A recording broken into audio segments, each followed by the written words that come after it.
बिस्मिल्लाहिर्रहमानिर्रहीम। अस्सलामुअलैकुम students, I hope you all are fine at homes. बच्चों, हम लोगों ने मॉडर्न पीरियोडिक टेबल में प्रॉपर्टीज़ के ट्रेंड स्टार्ट किए थे, जिसमें हमने सिर्फ एक प्रॉपर्टी पढ़ी थी, वो था एटॉमिक साइज। और आज हम लोगों ने सेकंड प्रॉपर्टी पढ़नी है और वो है आयनाइजेशन एनर्जी। आयनाइजेशन एनर्जी के अंदर हम लोग सबसे पहले डेफिनेशन डिस्कस करेंगे, फिर हम एग्जाम्पल्स को डिस्कस करेंगे, फिर वेरिएशन विद इन ग्रुप, जैसे हमने एटॉमिक साइज के अंदर हमने वेरिएशन पहले ग्रुप में डिस्कस की, फिर पीरियड्स में डिस्कस की थी। इसी तरह हम आयनाइजेशन एनर्जी का ट्रेंड जो है पहले हम ग्रुप में डिस्कस करेंगे और फिर पीरियड्स में डिस्कस करेंगे। तो सबसे पहले डेफिनेशन की तरफ आते हैं। बच्चों, आपको नाम से पता चल रहा है आयनाइजेशन वर्ड आयन से निकला है, मीन्स के ऐसा प्रोसेस जिसमें हम एटम को आयन में चेंज करते हैं। तो ये एक ऐसा प्रोसेस है जिसमें एटम को आयन में चेंज करने के लिए जो एनर्जी चाहिए होती है उसको हम आयनाइजेशन एनर्जी कहते हैं। Means minimum amount of energy which is required to remove an electron from the outer most shell of isolated gaseous atom in its ground state.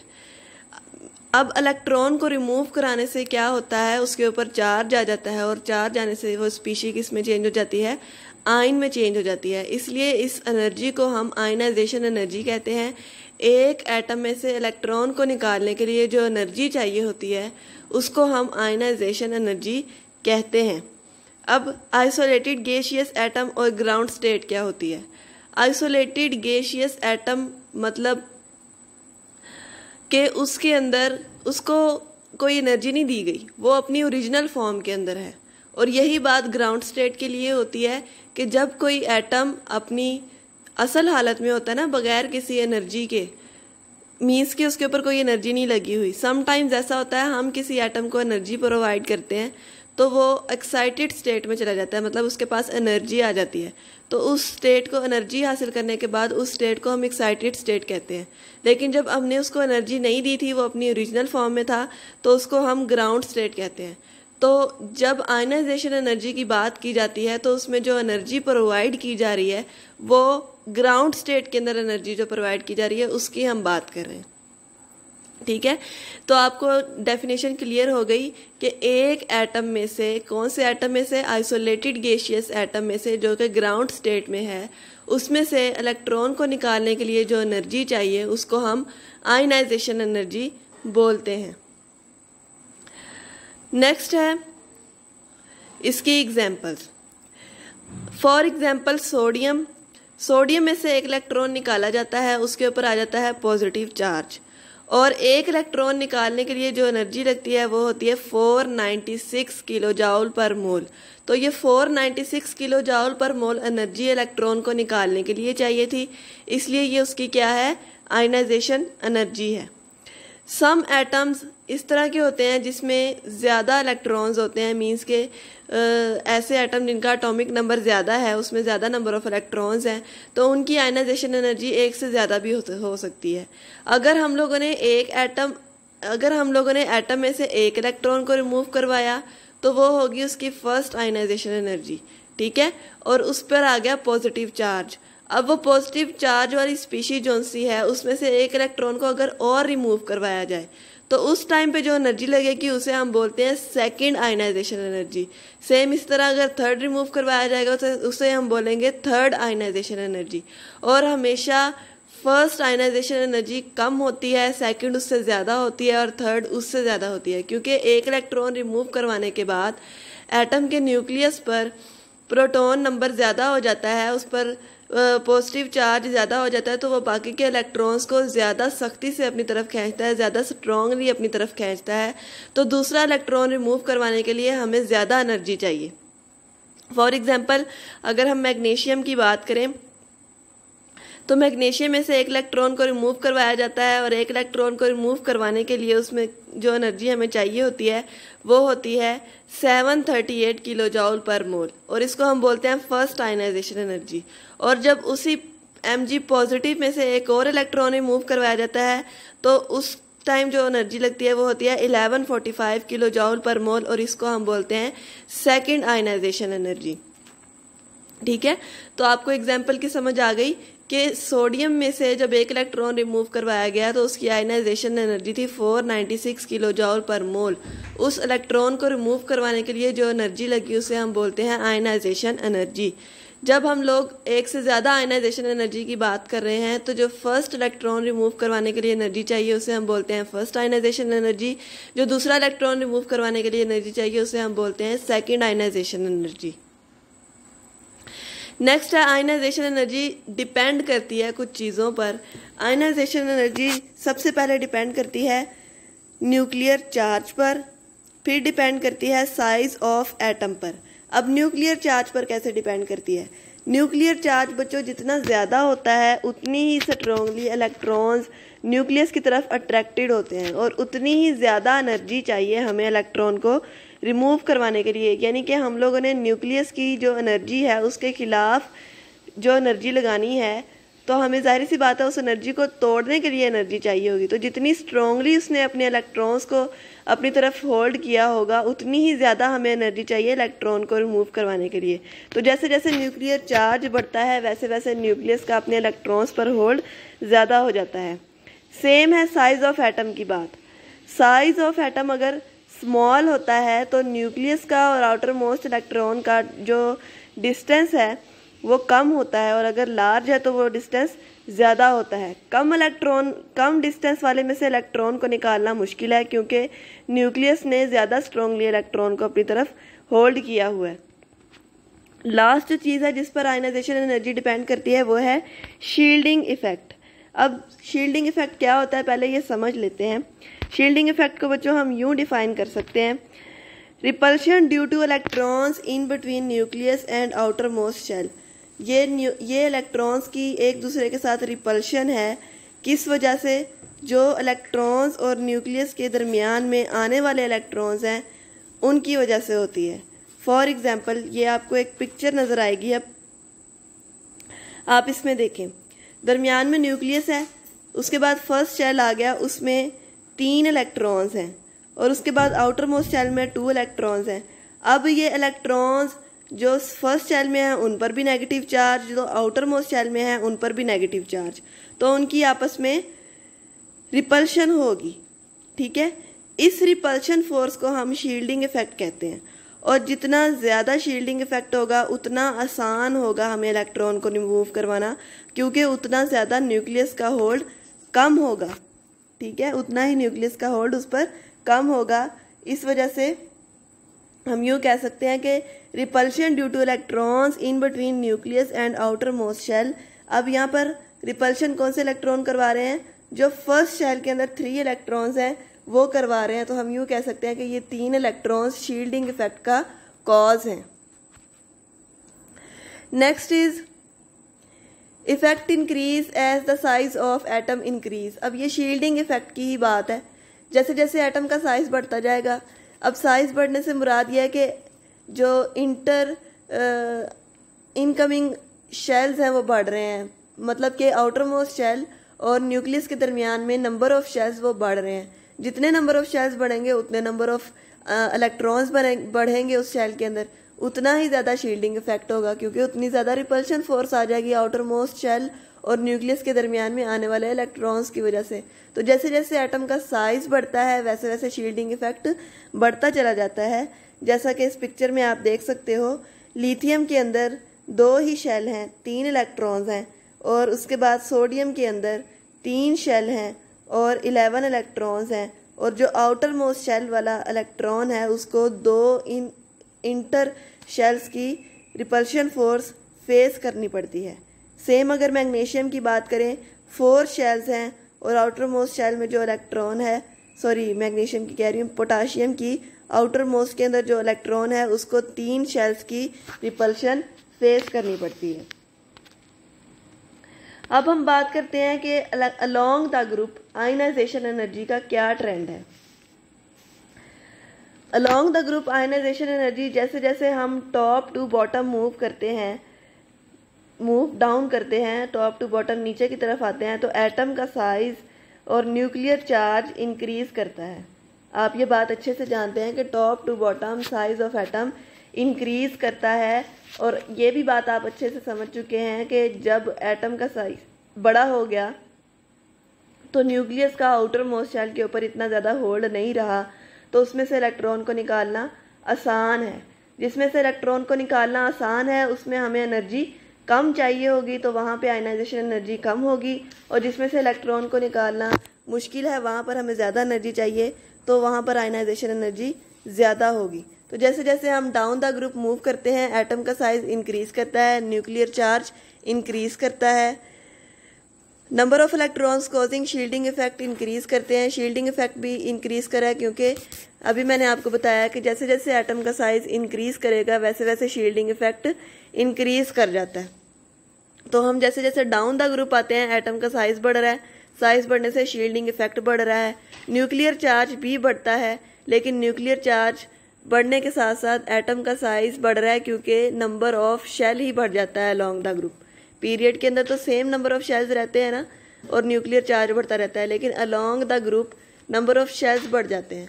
इस वजह से शील्डिंग इफेक्ट बढ़ जाता है, और शील्डिंग इफेक्ट जहाँ पर बढ़ गया वहाँ से इलेक्ट्रॉन को निकालना आसान हो जाता है। हमें कम एनर्जी से इलेक्ट्रॉन निकाल सकते हैं, तो वहाँ पर आयनाइजेशन एनर्जी कम होगी। जैसा कि इस डायग्राम में आप देख सकते हैं, सबसे छोटा साइज है लिथियम का। आप लिथियम के न्यूक्लियस का उसके आउटर मोस्ट शेल के साथ, आउटर मोस्ट शेल के अंदर जो इलेक्ट्रॉन है उसका डिस्टेंस देखें, और पोटाशियम के न्यूक्लियस का आउटर मोस्ट शेल के साथ डिस्टेंस देखें, तो आपको पता चलेगा कि न्यूक्लियस का आउटर मोस्ट शेल के साथ कितना डिस्टेंस का फ़र्क है। और जितना ज़्यादा डिस्टेंस होगा उतना ही न्यूक्लियस का होल्ड आउटर मोस्ट इलेक्ट्रॉन पर कम होगा, और उस इलेक्ट्रॉन को निकालना हमारे लिए आसान हो जाएगा। ठीक है, तो हम यूँ कह सकते हैं कि आयनाइजेशन एनर्जी डिक्रीज करती है डाउन द ग्रुप, क्योंकि जैसे जैसे हम नीचे जा रहे हैं इलेक्ट्रॉन को निकालना आसान होता जा रहा है। फॉर एग्जाम्पल आप देख सकते हैं फर्स्ट ग्रुप की अगर हम बात करें, ये फर्स्ट ग्रुप यहाँ पर शो करवाया गया अल्कली मेटल्स वाला, lithium, sodium, potassium, rubidium, caesium, francium. जैसे जैसे हम डाउन द ग्रुप जा रहे हैं एटम का साइज इंक्रीज कर रहा है, और बड़े एटम में से इलेक्ट्रॉन को निकालना आसान है। तो हम यूँ कह सकते हैं कि एटम को जो आयनाइजेशन एनर्जी है वो डाउन द ग्रुप क्या करती है, इंक्रीज करती है, क्योंकि आउटर मोस्ट शेल में से इलेक्ट्रॉन को निकालना आसान होता जा रहा है एटम के साइज के बढ़ने से। Next is trend along period. अब हम सब अच्छे से जानते हैं कि जब हम लेफ़्ट टू राइट मूव करते हैं, लेफ़्ट टू राइट मूव करने से क्या होता है, एटम का साइज डिक्रीज होता जाता है, क्योंकि न्यूक्लियर चार्ज इंक्रीज करता है, और न्यूक्लियर चार्ज इंक्रीज करने से एटम का होल्ड आउटर मोस्ट शेल पर ज़्यादा हो जाता है, और वो ज़्यादा स्ट्रांगली आउटर मोस्ट शेल को अपनी तरफ खींचता है, तो एटम का साइज छोटा होता जाता है। जैसे जैसे एटम का साइज छोटा होता जाएगा वैसे वैसे क्या होता है, आयनाइजेशन एनर्जी इंक्रीज करती जाएगी, क्योंकि एटम का साइज डिक्रीज कर रहा है। अब एटम का साइज डिक्रीज हो गया, न्यूक्लियस का आउटर मोस्ट शेल के साथ डिस्टेंस कम हो गया, और न्यूक्लियस का आउटर मोस्ट शेल के इलेक्ट्रॉन पर होल्ड ज़्यादा हो गया, तो वहाँ से इलेक्ट्रॉन्स को निकालना हमारे लिए मुश्किल है, और इलेक्ट्रॉन को निकालने के लिए हमें ज़्यादा एनर्जी चाहिए। जब हमें ज़्यादा एनर्जी चाहिए तो वहाँ पर आयनाइजेशन एनर्जी इसका मतलब ज़्यादा हो गई। तो जैसे जैसे हम लेफ़्ट टू राइट मूव करते हैं आयनाइजेशन एनर्जी इंक्रीज करती है और एटम का साइज डिक्रीज करता है। अब आप इस डायग्राम से देख सकते हैं कि अलोंग द ग्रुप और अलोंग द पीरियड क्या ट्रेंड है इसका। जब हम पीरियड के अंदर लेफ़्ट टू राइट मूव करते हैं आयनाइजेशन एनर्जी इंक्रीज कर रही है, और जब हम टॉप टू बॉटम मूव कर रहे हैं आयनाइजेशन एनर्जी डिक्रीज कर रही है। बच्चों, इसमें क्वेश्चन पूछा जाता है कि why ionisation energy increase along the period. इसकी रीज़न आपने बतानी है, because when we move from left to right size of atom decrease and the hold of nucleus on the outer most electrons increase, so we need more energy to remove electron from the outermost shell of an atom. Therefore, ionization energy increase when we move from left to right. और अगर आपसे question पूछा जाए कि why ionization energy decrease from top to bottom, same आप size वाली बात लिख सकते हैं। इसके अलावा न्यूक्लियर चार्ज वाली बात भी लिखी जा सकती है कि जैसे जैसे हम टॉप टू बॉटम मूव करते हैं न्यूक्लियर चार्ज इंक्रीज करता है, साइज ऑफ एटम इंक्रीज करता है। साइज ऑफ एटम इंक्रीज करने से न्यूक्लियस का आउटर मोस्ट शेल पर होल्ड कम हो जाता है और वहाँ से इलेक्ट्रॉन को निकालना आसान हो जाता है, और इलेक्ट्रॉन को वहाँ से निकालने के लिए हमें कम एनर्जी चाहिए, इसलिए ionisation energy top to bottom decrease करती है। ठीक है, अब इसके अंदर ये लाजमी बात है कि आपको जब हम लोग ट्रेंड्स की बात करते हैं तो लाजमी उसमें क्वेश्चन रीज़न का आता है, या फिर क्वेश्चन पूछा जाता है what is the trend of ionisation energy along the group. अगर व्हाट इज़ द पूछा जाएगा तो आपने पहले ये बात मेंशन करनी है कि when we move from top to bottom ionisation energy decrease. उसके बाद आपने रीज़न बतानी है। बच्चों अब आप बड़ी क्लास में हो गए हैं तो यहाँ पर बगैर रीज़न के आंसर फुल मार्क्स नहीं देता। आपने अगर उन्होंने रीज़न नहीं भी पूछी तो आप उनको रीज़न दें, फिर आपको 2 मार्क्स कंप्लीट मिलेंगे, नहीं तो एक आधा नंबर उन्होंने आपका काट लेना है। तो आपने साथ रीज़न मेंशन ज़रूर करनी है। इसके अलावा शील्डिंग इफेक्ट एक इम्पोर्टेंट पॉइंट था इसके अंदर। अब आप में से कई लोगों के जहन में ये क्वेश्चन आ रहा होगा कि शील्डिंग इफेक्ट समझाया तो गया है, लेकिन शील्डिंग इफेक्ट का आयनाइजेशन एनर्जी के साथ क्या ताल्लुक है। बच्चों शील्डिंग इफेक्ट पर आयनाइजेशन एनर्जी डिपेंड कर रही है। जैसे जैसे हम टॉप टू बॉटम मूव करते हैं, या जैसे जैसे जो है आउटर मोस्ट शेल और न्यूक्लियस के दरमियान में नंबर ऑफ शेल्स इंक्रीज करते हैं, शील्डिंग इफेक्ट इंक्रीज करता है। और शील्डिंग इफेक्ट का और आयनाइजेशन एनर्जी का इनवर्स रिलेशन है।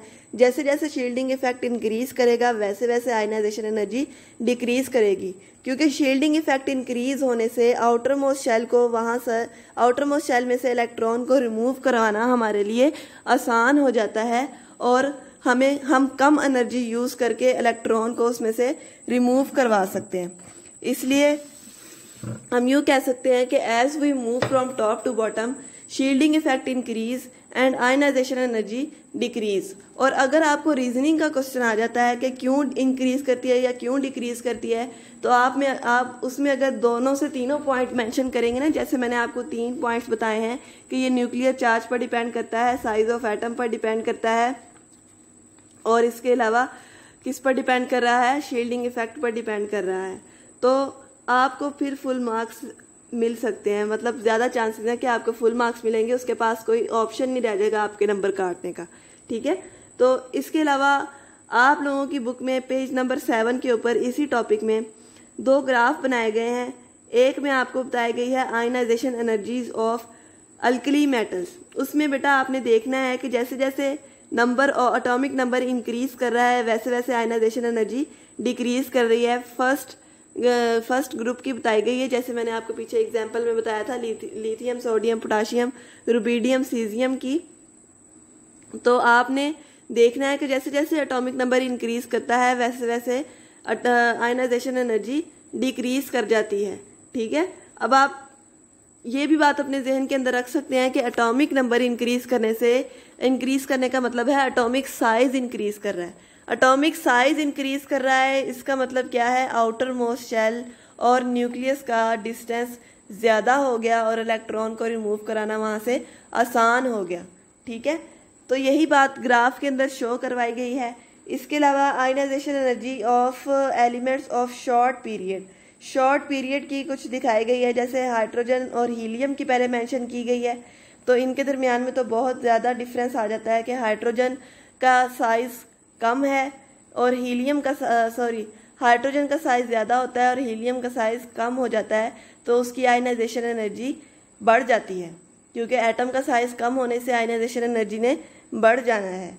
ठीक है, फिर उसके बाद lithium, barium, boron, carbon, nitrogen, oxygen, fluorine, neon, उसके बाद sodium, magnesium, aluminium, silicon, phosphorus, sulphur, chlorine और आर्गोन। ये 2 पीरियड्स यहाँ पर शो करवाए गए हैं और इसमें आप देखेंगे कुछ वेरिएशंस हैं।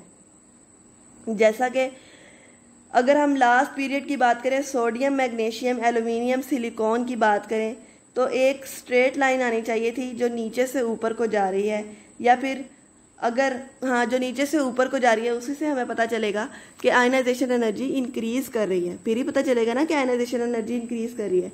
लेकिन आप ग्राफ के अंदर देखोगे कि सोडियम पहले नीचे है, उसके बाद मैग्नीशियम ऊपर है, फिर एल्यूमिनियम नीचे आ जाता है। इसका मतलब एल्यूमिनियम यहाँ पर ट्रेंड से वेरिएशन शो करता है, ठीक है। फिर सिलिकॉन और फास्फोरस ऊपर जाते हैं और सल्फर नीचे आ जाता है। तो इसका मतलब क्या है, सल्फर यहाँ पर ट्रेंड से वेरिएशन शो करता है। तो आपने ये बात याद रखनी है कि थर्ड पीरियड के अंदर एल्यूमिनियम और सल्फर और सेकंड पीरियड के अंदर ऑक्सीजन और बोरोन, ये दो जो है एलिमेंट्स हैं ये वेरिएशन शो करते हैं और ये चीज़ ग्राफ में बहुत अच्छे से शो करवाई गई है, ठीक है। इसके अलावा आपने बस ये बातें याद रखनी है। इसके अलावा आपने आयनाइजेशन एनर्जी की डेफिनेशन और शील्डिंग इफेक्ट की डेफिनेशन लाजमी याद करनी है। समटाइम्स क्वेश्चन किया जाता है कि what is the trend of shielding effect along group and period. तो आपने ये बात याद रखनी है कि shielding effect top to bottom along the group increase करता है और left to right along the period decrease करता है, ठीक है।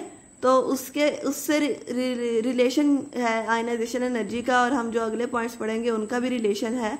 तो आपने वो भी अच्छे से याद करना है। आयनाइजेशन एनर्जी का रिलेशनशिप तो हमने आज पढ़ लिया ना कि जैसे जैसे शील्डिंग इफेक्ट इंक्रीज करता है आयनाइजेशन एनर्जी डिक्रीज कर जाती है, या फिर जैसे जैसे शील्डिंग इफेक्ट डिक्रीज करता है आयनाइजेशन एनर्जी इंक्रीज कर जाती है। इनका इनवर्स रिलेशनशिप है, ठीक है। तो ये सारी बातें आपने अच्छे से याद करनी है। आई होप आपको समझ आ गई होगी। अल्लाह ताला आपको अपने हिफ्ज़-ओ-ईमान में रखे। अल्लाह हाफ़िज़।